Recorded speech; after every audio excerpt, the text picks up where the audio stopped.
मैं बीच में नहीं बोलना चाह रहा था, पर आपने 4 मिनट बोल दिया, अब मुझे भी 4 मिनट चाहिए, मैं गिन रहा हूँ।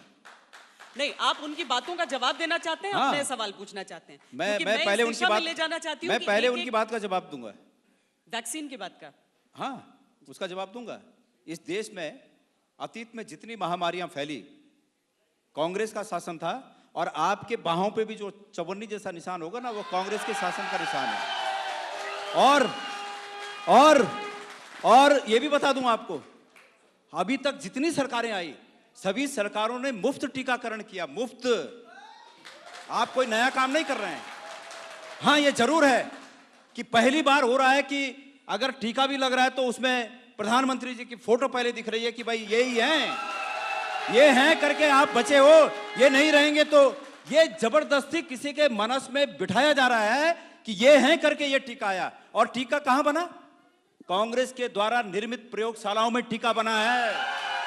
आप भूल जाइए, आपने 7 साल में अगर एक नई प्रयोगशाला बनाई हो, भारतीय जनता पार्टी की सरकारों ने इस देश में कोई नया काम, एम्स कांग्रेस की देन है, तमाम प्रयोगशालाएं कांग्रेस की देन है। मुझे खुशी है इस बात की, और कांग्रेस के शासन की देन है। लेकिन उससे बढ़कर यह बात है कि वो हिंदुस्तान की देन है, भारत की देन है। मुझे इस बात पर फक्र है। आप इसको किसी एक व्यक्ति का श्रेय मान रहे हैं कि उस व्यक्ति का श्रेय है। माननीय कौशिक जी, ये हमारी बाहों पर बने ये चवन्नी जैसे निशान, ये दर्शाते हैं कि अतीत में भी ऐसी बीमारियां आई और उस समय की सरकारों ने बिना प्रचार के मुफ्त में पूरे देश के लोगों का टीकाकरण किया। अब आप विकास की बात कर रहे हैं, आप बड़े जोर शोर से कहते हैं कि ऋषिकेश से और कर्णप्रयाग की रेल लाइन हमारी उपलब्धि है। आपकी खाक उपलब्धि है, आप दूसरे के कामों पर कब्जा करने की कोशिश कर रहे हैं। आपको याद दिला दूं, और यह कोशिश नहीं होनी चाहिए। हम इस कोशिश का पुरजोर विरोध करेंगे। आप विकास करिए, वो विकास कार्यों के नाम लीजिए, हमें खुशी होगी। लेकिन ऋषिकेश कर्णप्रयाग रेल लाइन, एंटनी जी ने उसका शिलान्यास किया, यूपीए 2 की सरकार में उसके लिए बजट पारित हुआ, काम चालू हुआ। अब आपके समय में वो पूरा हो, अच्छी बात है, लेकिन दूसरे के कामों पर श्रेय मत लीजिए। केदारनाथ का पुनर्निर्माण, मैं केदारनाथ का अध्यक्ष था, श्वेता जी, मैं अध्यक्ष था वहां, और प्रत्यक्षदर्शी हूं वहां का। और भगवान केदारनाथ की कसम खा के कह सकता हूं, वहां जितना पुनर्निर्माण हुआ, हरीश रावत जी मुख्यमंत्री थे, उनके कार्यकाल में हुआ। और आप लोगों ने पूरे देश को बताना चाहता हूं, मैं धन्यवाद देना चाहूंगा कि इस राष्ट्रीय चैनल ने मुझे यहां पर आने का मौका दिया। मैं आपके माध्यम से पूरे देश को बताना चाहूंगा, अगर उस केदारनाथ में कुछ बदलाव हुआ तो यह हुआ कि कांग्रेस के समय के पुनर्निर्माण के कार्यों पर जो शिलान्यास के पत्थर कांग्रेस के नेताओं के लगे थे, आपके नेताओं ने आकर उन पत्थरों को साइड करके अपना नाम लगा दिया। इसके अलावा कुछ नहीं किया आपने। तो यह विकास कार्य है, ये गहरी खाई है जिनको पाटना पड़ेगा।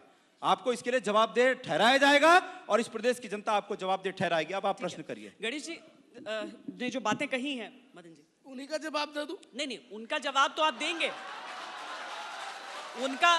उनका अगर जवाब पूरा देने लगे तो मुझे यहाँ वाली जगह छोड़नी पड़ेगी उनके लिए।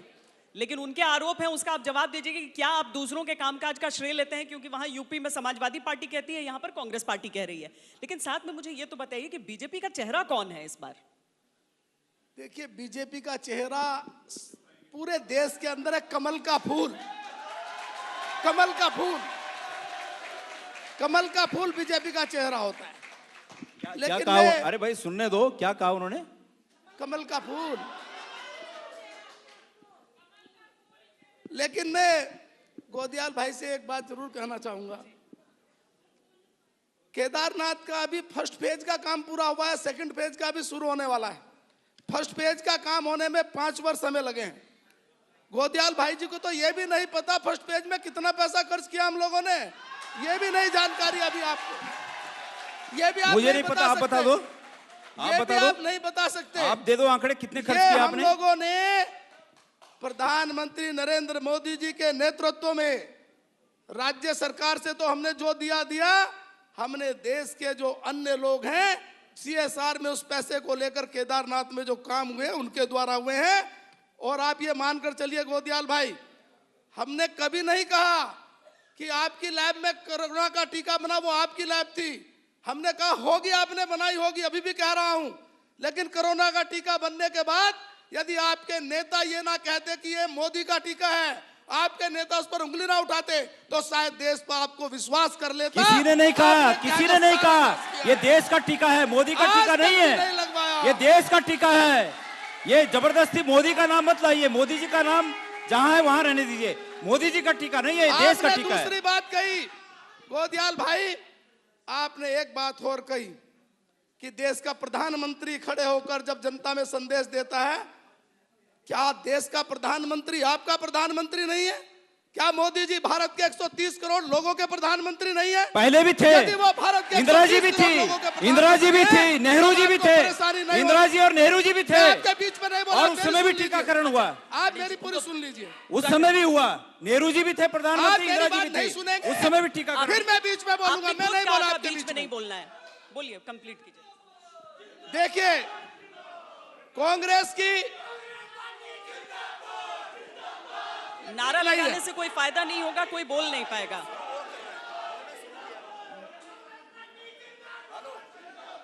हो गया, पब्लिक करेगी जिंदाबाद। देखिए, हाँ। गणेश भाई, आपकी प्रॉब्लम ऊपर से नीचे तक एक ही है। इस प्रॉब्लम का समाधान मेरे पास तो नहीं है कि आप आज भी ये विश्वास नहीं कर रहे हैं कि आप भारत की सत्ता से बाहर हो गए हो। देश के प्रधानमंत्री नरेंद्र मोदी हैं। आज आप भी अगर नरेंद्र मोदी दुनिया के किसी देश में जाते हैं और मोदी जी का भव्य स्वागत होता है, आप उसको भारत का स्वागत नहीं मानते, आप मोदी जी से व्यक्तिगत स्वागत मानकर और ऐसा व्यवहार करते हो। मदन जी, अगर देश के प्रधानमंत्री कोरोना का टीका का संदेश स्वयं लगवा कर देते हैं कि ऐसे लगवाना है, सबको इकट्ठे होकर आओ, आप उसको स्वीकार नहीं करते, ये आपकी प्रॉब्लम है, इसको दूर करिए। आपको कांग्रेस को दूर करना पड़ेगा, करना चाहिए, ये मैं निवेदन करना चाहता हूं आपसे।